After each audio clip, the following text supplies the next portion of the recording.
छात्रों, हम आज की इस अवधि में एक नए पाठ को शुरू करेंगे जिसका नाम है नीति के दोहे। हमने अपने पिछले साल में भी पढ़ा है, बहुत सारे दोहों को पढ़ा है, जैसे कबीरदास, रहीमदास जैसे उनके जो दोहे हैं उनके बारे में हमने पढ़ा है। आज भी क्या करेंगे, उन्हीं कबीरदास, रहीमदास और तुलसीदास नामक 3 संतों द्वारा लिखित दोहों के बारे में चर्चा करेंगे और उनका अर्थ समझेंगे। ठीक है, देखिए नीति के दोहे। इस दोहों के बारे में क्या दिया जा रहा है यहाँ पे देखिए, इस पाठ में नीति के 11 दोहे दिए जा रहे हैं। जो पाठ है इसमें नीति के क्या करें 11 दोहे दिए जा रहे हैं। हिंदी साहित्य के नीति काव्य में कबीर और रहीम के दोहों का महत्वपूर्ण स्थान है। इस नीति साहित्य में क्या है, कबीर और रहीम का जो स्थान है वह बहुत ही महत्वपूर्ण है। तुलसीदास मुख्य रूप से भक्ति काव्य के प्रमुख कवि माने जाते हैं। जो तुलसीदास है वह भक्ति काल के प्रमुख कवि माने जाते हैं। उन्होंने भी समाज और मनुष्य को सही दिशा दिखाने के लिए, यानी कि तुलसीदास ने भी क्या किया है, मनुष्य को सही राह दिखाने के लिए, मनुष्य को सही दिशा दिखाने के लिए अनेकानेक अनमोल दोहे लिखे हैं। अनेकानेक बहुत सारे अनमोल वैल्यूएबल दोहों को लिखे हैं। ये तीनों कवि होने के साथ साथ, ये जो तीनों यानी कौन, कबीरदास, रहीमदास और तुलसीदास, ये तीनों कवि होने के साथ साथ समाज सुधारक भी थे। समाज सुधारक, समाज की सुधारण करने वाले, समाज में होने वाले बुराइयों के बारे में बताने वाले और मानव को सही दिशा में ले जाने वाले एक समाज सुधारक भी थे।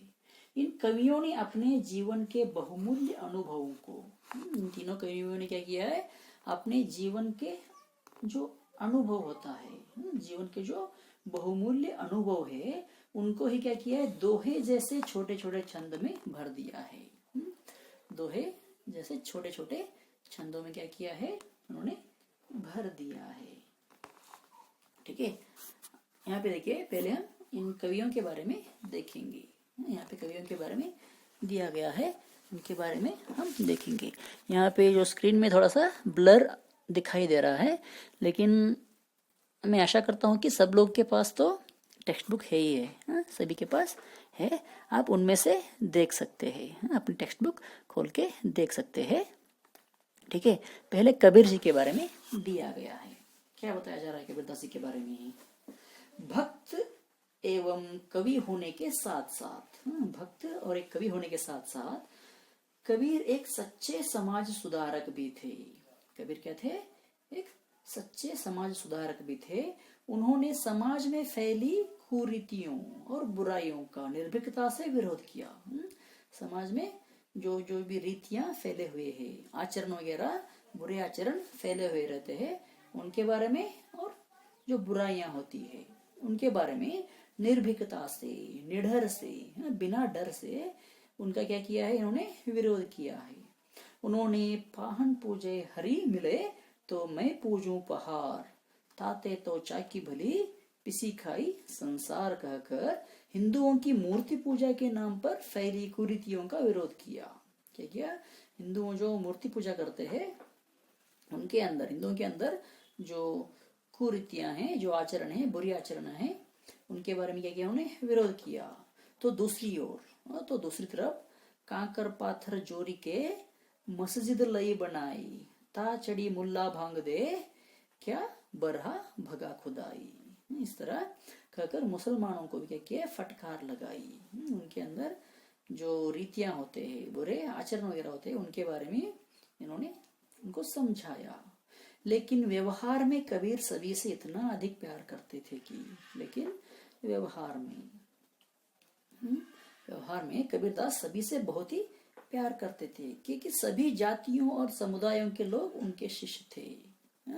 सभी जातियां और समुदाय के लोग क्या थे, कबीरदास जी के शिष्य थे। उनका भरपूर सम्मान करते थे और आज भी लोग उन्हें आदर के साथ याद करते हैं। सब लोग उनका सम्मान करते थे और आज भी क्या करते हैं, सभी के सभी लोग उनको याद करते हैं, उनकी आदर करते हैं। ठीक है, ये क्या हो गया कबीरदास जी के बारे में थोड़ी सी जानकारी। आगे देखिए रहीम, रहीम के बारे में भी जानकारियां दी जा रही है। कवि रहीम का पूरा नाम अब्दुल रहीम खाने खाना था। क्या था इनका पूरा नाम? अब्दुल रहीम खाने खाना। वे सम्राट अकबर के नवरत्नों में से एक थे। वे क्या थे? तो अकबर के आस्थान में जो बड़े बड़े पंडित वगैरह होते थे उनमें से नवरत्नों, 9 पंडितों में से ये भी क्या थे? एक थे। जीवन में भोग और ऐश्वर्य भरपूर था। इनके जीवन में भोग और ऐश्वर्य बहुत ही भरपूर था इनके साथ, इनके पास। लेकिन रहीम ने जनजीवन को बहुत निकट से देखा था। लेकिन रहीमदास जनजीवन को बहुत ही निकट से देखा था, तभी तो उन्होंने रहीमन निज मन की व्यथा मन की राखो गोई सुनी अठिले होय लोग सबू बांटी न ले है कोई। इस तरह से बातें लिखी है इन्होंने भी। क्या किया है?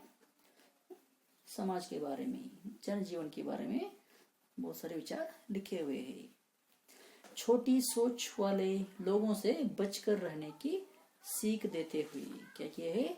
जो छोटे लोग होते हैं, छोटे सोच वाले लोग रहते हैं, उनसे बचकर रहने के लिए इन्होंने बताया है।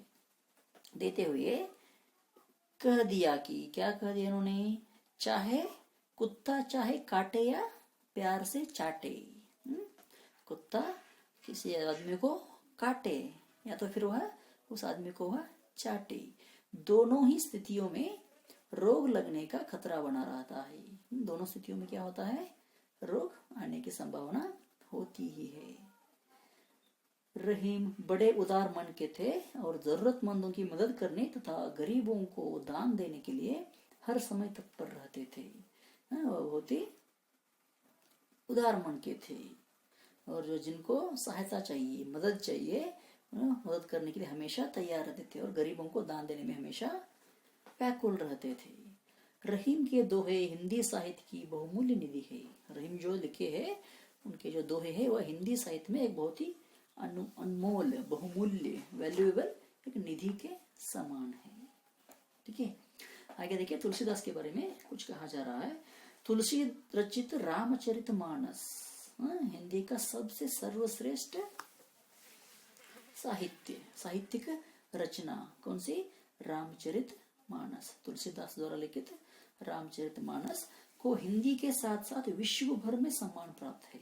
हिंदी भाषा के साथ साथ पूरे विश्व में इसको बहुत ही सम्मान मिलता है।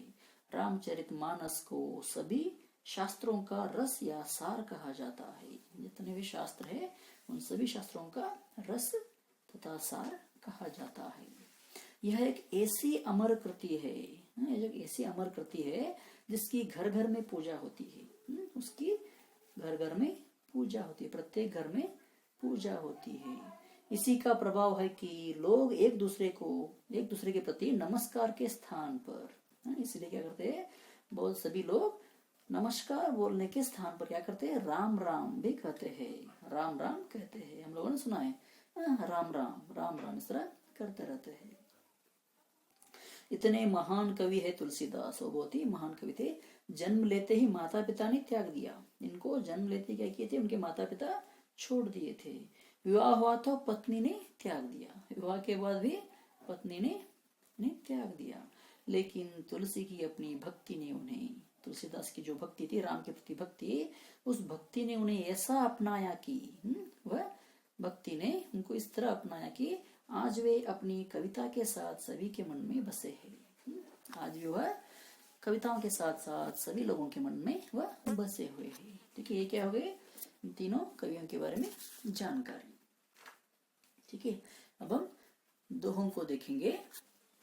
फर्स्ट वन कबीरदास जी का दोहा।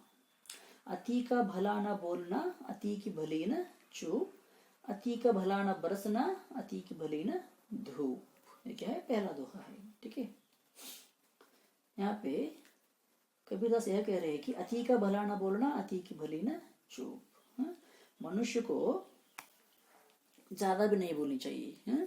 ना हमेशा बड़बड़ बड़बड़ बड़बड़ करते रहते लोग, उस तरह मनुष्य को ज्यादा बोलना भी नहीं चाहिए। और अति की भली न चूप, और आवश्यकता के से ज्यादा चुप भी नहीं रहना चाहिए। कुछ लोग बोलते रहते हैं, कुछ गालियां सुनाते रहते हैं, फिर भी लोग चुप रहते हैं, कुछ भी हो जाए चुप रहते हैं। हमें ज्यादा बोलना भी नहीं चाहिए और जरूरत से ज्यादा चुप भी रहना नहीं चाहिए।